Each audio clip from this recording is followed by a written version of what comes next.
So the Richmond Football Club have finally had their Intra-club. You know, when it's the time of the year when the club decides to put a bunch of boys together and battle another bunch of boys in a footy match. Kind of sounds like a good plot for a Brazzers video. But obviously, this is to see, you know, how the players are going over the off-season, who's improving, I guess who's not, which is the part they don't usually talk about in this, but also a way to get the fans excited to see some highlights and footage of their favourite players, you know, of course, playing the game and kind of showing them what, like, they've done over the preseason and how the, of course, team is, of course, going. Again, Richmond have let us know about some of the players who actually starred in the Intra-club, which we're going to be going over all of that and more today. They've also let us know some of the injuries that unfortunately happened in the Intra-club. And again, it wouldn't be a Richmond video without talking about some injuries. They had 28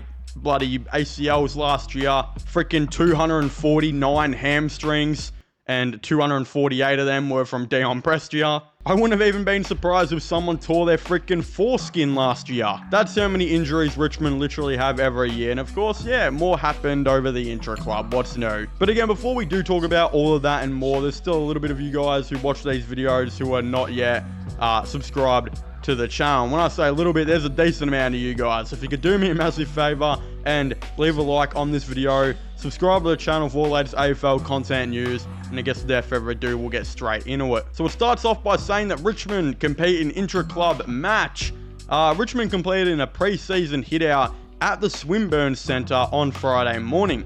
Teams were split into yellow and black, with VFL Tigers Mutas El Noor, Tom McKenzie, Harry Scott, Tom McCarthy, Nick Guralami, I think that's how you say his name, I got no clue. Liam George and Sam Toner also featuring in the match. Tom Lynch was potent early, registering 2 scoring shots in the opening 5 minutes, including the first goal of the morning. Again, that will make Richmond fans squirt garlic aioli sauce out of their private parts. That is fantastic news to hear. The Richmond Football Club have had no Tom Lynch for the last 2 years. Literally our best player pretty much, especially now. I don't think there's any argument, especially when he's fit. It's time to see now Tom Lynch actually hopefully play some footy and do something for the Tigers. We haven't seen him in so long. The 32-year-old finished with the 2 goals. Luke Traynor showed promising signs as an intercept defender, while Harry Armstrong hit the scoreboard up forward. Samson Ryan made a strong start to the match with a couple of marks inside 50 and finished with 2 majors. Also hitting the scoreboard was defender Nick Floston. Again, from what we just heard right there, there's also been a lot of people saying that Samson Ryan has been dominating this pre-season, oddly enough. He's kind of a meme around the league because he's kind of arse at footy. I mean, that's a guy who's kind of defending Samson Ryan with his life in the group chats because I love Samson Ryan and I would personally let him hit. Even though he wouldn't want to, you know, I'm a bloke and I'm sure he's not into that, but I'd still let him do it. But obviously, all jokes aside, he can make someone very frustrated and very red, like Michael Jackson blushing at a Wiggles concert. It's just not a great look, but he has played a lot better apparently this off-season, including reports and leaks saying he actually beat Nankervis in the 2nd, 3rd, and 4th quarter of the Intra-club. So that's really interesting. He might play some early footy for the Tigers and hopefully do something there. You also look at a couple other things as well. Yeah, Armstrong hitting the scoreboard early and Traynor having a good intercept game and being noted is awesome because these could be 2 guys who I think are going to debut extremely early, especially Harry Armstrong. He could be playing as soon as round 1. Again, Nick Floston still showing why he's my little cutie patootie, somehow kicking a goal as a backman. Yeah, it's crazy. It says that Floston was one of the best Tigers, as well as Tim Taranto, who was prominent in the midfield, finishing with 3 goals. I feel like that's low-key an underrated part of Tim Taranto's game plan, or game style, I should say, that no one talks about, is that in his first season, he kicked a ton of goals for Richmond, I think nearly kicking a goal a game, and before he was drafted as an AFL player, he was actually played a lot up forward and would kick a ton of goals. So I'm hoping with the Tigers now adding a ton of new midfielders, Players like Jack Ross playing a lot more inside midfield, Sam Lawler and Smiley being a lot more in there, Dion Prestia hopefully being back from injury, same with Hopper, same with a couple other midfielders that should roll in there. I would love to see Tim Taranto play a bit up forward. I think he'd be a great option down there, and yeah, I'd love to see that happen. 3 goals is a good effort. Sam Lawler showcased his power out in the midfield with some exciting bursts. Also in the midfield was Jack Ross. He said the boys turned up today and we had a really good hit out. We just wanted to simplify the game. We've been training really hard on a few offensive and defensive patterns and trying to play a little bit faster throughout the middle of the ground. Spending his time playing inside midfield on Friday morning, Ross said, I feel like I'm tracking in the right direction. The last couple of years I've been floated in and out between inside midfield and a bit on the wing, he said. This year I'd like to play a bit more on the inside, but also with the flexibility going on the outside and a little bit forward as well. Ross labelled the performance of Lawler on Friday morning as really exciting. He's a big bull. I think the Richmond Army are going to love him, Ross said. He's powerful, can go forward and play inside midfield. But he just wants to learn. He asks a lot of questions and I love playing with him. Again, Jack Ross needs to play more inside midfield this year.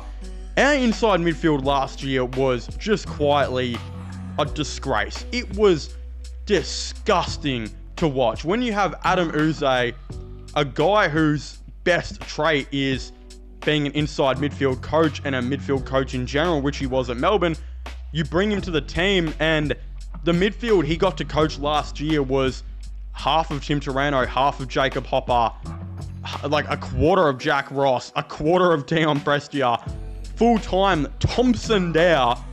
Yeah, that was a really big concern. Again, I remember when we were starting games with Thompson Dow, Liam Baker and Shea Bolton in the inside. That really, really hurt. Shea Bolton is legitimately a forward and one of the best forwards in the game. And his best trait is that he can go play midfield for 30% of the game as a chip-in guy. Liam Baker is a really good half-back, and apparently will be playing half-back for West Coast in 2025.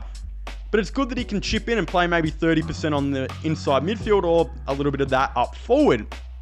None of those guys should have been starting in the midfield, and Thompson Dow especially, who I think is not very good, should definitely not have been starting in the midfield. But now it's a different season.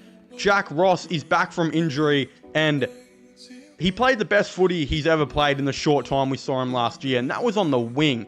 I can imagine him having a massive year on the inside. He now has Sam Lawler and Josh Smiley there, 2 top 7 picks that Uze can use, natural inside midfielders, hopefully a healthy Tim Taranto, Jacob Hopper and Dion Prestia as well, amongst a couple other boys who might be coming through.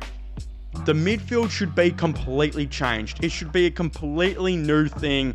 And instead of saying those 3 blokes who started in there earlier, there should be about 6 or 7 different guys who are more inside midfielders who should be starting now in this upcoming season that we're seeing. So I love all that. Sam Lawler is going to be massive for the Tigers this year, and I can't wait to watch him, and I'm really excited to see it.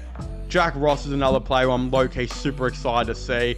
Again, touch wood he stays fit, but if he does stay fit, again, this guy's going to have his best season. I really hope he averages like 22, 23 touches a game in there. That would be so awesome, so ideal, man. Again, as far as the injuries that I talked about earlier, unfortunately, Josh Smiley, I think, did a minor hamstring injury, so they're kind of resting him up for a bit. Again, that's fine. Considering all the hamstring injuries we had last year, rest him up in the preseason, get him ready, hopefully, for the match against Collingwood in the preseason, and then let's see him play against Carlton in round 1. Jasper Olga as well. I think he did a slight injury. Let's see him do the exact same thing. Hopefully get ready for, the Collingwood game, and then get him ready for maybe the round 1 in the VFL. I'm super excited to see how this is, of course, going to go. And the match sim, we didn't really hear him too much here, but it's still a little bit of a cool thing that we know that the Tigers are on pace, and hopefully we get to see some really awesome things. Even if they only win a couple games, we just want to see slight improvement, whether that's in the game style or what it's going to be. The young players, we're all just really excited to see it. But again, if you haven't already, please make sure to leave a like and subscribe to the channel. Comment your thoughts and opinions on this all down below. Are you guys excited to watch Richmond in 2025, or could you not care less? Again, I'd very much like to know. Subscribe to my gaming channels and my IRL/long channels. Links for them will be in the description down below. And I guess I'll see you guys next time. Goodbye.